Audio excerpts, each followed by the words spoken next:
नमस्कार। चलिए आज प्रकाश की दुनिया में एक सफर पर निकलते हैं। हम उन बहुत ही बुनियादी नियमों को जानेंगे जिनकी वजह से हम अपने आसपास की दुनिया देख पाते हैं। ये सवाल सुनने में बहुत बड़ा लग सकता है ना? कि भई हम जो कुछ भी देखते हैं उसके पीछे कौन से नियम काम करते हैं। पर हैरानी की बात यह है कि हमारी नज़र की ये पूरी जटिल दुनिया बस कुछ ही सीधे साधे सिद्धांतों पर टिकी हुई है। तो आइए एक एक करके इन्हें समझते हैं।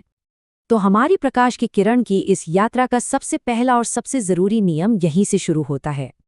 तो सबसे पहली बात एक सिद्धांत है जिसे कहते हैं सरल रेखीय प्रसार। अब ये सुनने में थोड़ा भारी भरकम लग सकता है, पर इसका मतलब बहुत ही आसान है कि प्रकाश यानी लाइट हमेशा एक सीधी लाइन में ही सफर करती है। कोई मोड़ नहीं, कोई घुमाव नहीं, बस सीधा। और यही वो नींव है जिस पर हमारी आज की पूरी समझ टिकी हुई। और ये कोई किताबी बात नहीं है, हम इसे हर रोज अपनी आंखों से देखते हैं, जैसे टॉर्च की सीधी बीम या रात में कार की हेडलाइट्स जो एकदम सीधा रास्ता काटती हैं। यहाँ तक कि एक छोटा सा प्रयोग भी इसे साबित कर देता है। एक सीधी पाइप के पार मोमबत्ती की लौ दिख जाएगी, पर जैसे ही पाइप को मोड़ दिया, लौ गायब, क्योंकि प्रकाश उस मोड़ से घूम ही नहीं सकता। अच्छा, तो प्रकाश एक सीधी लाइन में चल रहा है, पर तब क्या होता है जब वो किसी शीशे जैसी चीज से टकराता है? चलिए इस सफर के अगले पड़ाव पर चलते हैं। इस प्रोसेस को कहते हैं परावर्तन या रिफ्लेक्शन। आसान भाषा में कहें तो ये प्रकाश का किसी सतह से टकराकर वापस उछलना है। और इसका सबसे बढ़िया उदाहरण क्या है? एक आम प्लेन शीशा, मतलब समतल दर्पण। अब यहाँ चीजें थोड़ी दिलचस्प हो जाती हैं। एक साधारण शीशे में जो हमारी छवि बनती है, उसकी 4 खास बातें होती हैं। पहली, वो हमेशा सीधी होती है। दूसरी, वो आभासी होती है, मतलब उसे किसी पर्दे पर नहीं उतार सकते। तीसरी, उसका साइज बिल्कुल वस्तु के बराबर होता है। और चौथी, वो शीशे के पीछे उतनी ही दूरी पर दिखती है जितनी दूरी पर वस्तु शीशे के आगे रखी है। यहाँ तक तो सब ठीक लगता है, लेकिन इसमें एक बड़ा ही मजेदार ट्विस्ट है। इसे कहते हैं पार्श्व व्युत्क्रमण। इसका सीधा सा मतलब है कि शीशे में हमारा बायां हाथ दायां दिखता है और दायां हाथ बायां। और इसका एक सबसे बेहतरीन उदाहरण जो हम सबने देखा है वो है एम्बुलेंस पर। कभी सोचा है कि उसके सामने एम्बुलेंस उल्टा क्या लिखा होता है? वो इसी वजह से, ताकि जब कोई ड्राइवर अपनी गाड़ी के शीशे में देखे तो ये पार्श्व व्युत्क्रमण उसे सीधा करके दिखाए, एकदम साफ साफ एम्बुलेंस नजर आए और रास्ता फटाफट मिल जाए। है ना कमाल का प्रैक्टिकल यूज? ठीक है, तो प्लेन सतहों की कहानी तो समझ आ गई। अब देखते हैं कि जब प्रकाश की यही यात्रा सपाट सतहों के बजाय घुमावदार सतहों से टकराती है तो क्या होता है। और इसे समझने के लिए एक चम्मच से बेहतर कुछ नहीं।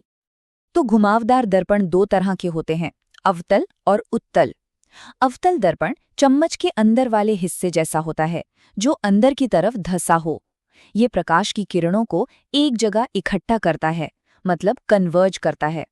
और उत्तल दर्पण चम्मच के बाहर वाले हिस्से जैसा होता है, जो उभरा हुआ हो। ये प्रकाश की किरणों को फैला देता है, मतलब डाइवर्ज करता है। अवतल दर्पण की ये जो रोशनी को एक जगह इकट्ठा करने और चीजों को बड़ा करके दिखाने की ताकत है ना, ये उसे बहुत काम का बना देती है। डेंटिस्ट इसका इस्तेमाल दांतों को बड़ा देखने के लिए करते हैं, और टॉर्च में यही दर्पण रोशनी को एक ताकतवर बीम में बदल देता है। दूसरी तरफ उत्तल दर्पण का फायदा बिल्कुल उल्टा है। ये चीजों को छोटा करके दिखाता है, लेकिन बदले में एक बहुत बड़े एरिया का व्यू एक छोटी सी जगह में दे देता है। और इसीलिए गाड़ियों के साइड मिरर में इसका इस्तेमाल होता है। ये ड्राइवरों को अपने पीछे का एक चौड़ा नज़ारा दिखाता है, जो सेफ्टी के लिए बहुत ज़रूरी है। चलिए, अब तक तो हम प्रकाश के सतहों से टकराने की बात कर रहे थे। अब हम बात करेंगे प्रकाश के किसी चीज के आर पार गुजरने की। मतलब अब हम लेंस की दुनिया में कदम रख रहे हैं। और यहाँ भी दर्पणों और लेंसों में एक बड़ी दिलचस्प समानता देखने को मिलती है।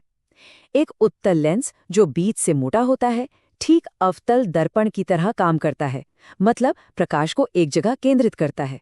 और एक अवतल लेंस जो बीच से पतला होता है, वो उत्तल दर्पण की तरह काम करता है, यानी प्रकाश को फैला देता है। उत्तल लेंस की एक बहुत खास बात है, जब किसी चीज को उसके बिल्कुल पास लाया जाता है तो वो एक बड़ी और सीधी इमेज बनाता है। और यही वो सिद्धांत है जिस पर एक साधारण सा मैग्नीफाइंग ग्लास काम करता है।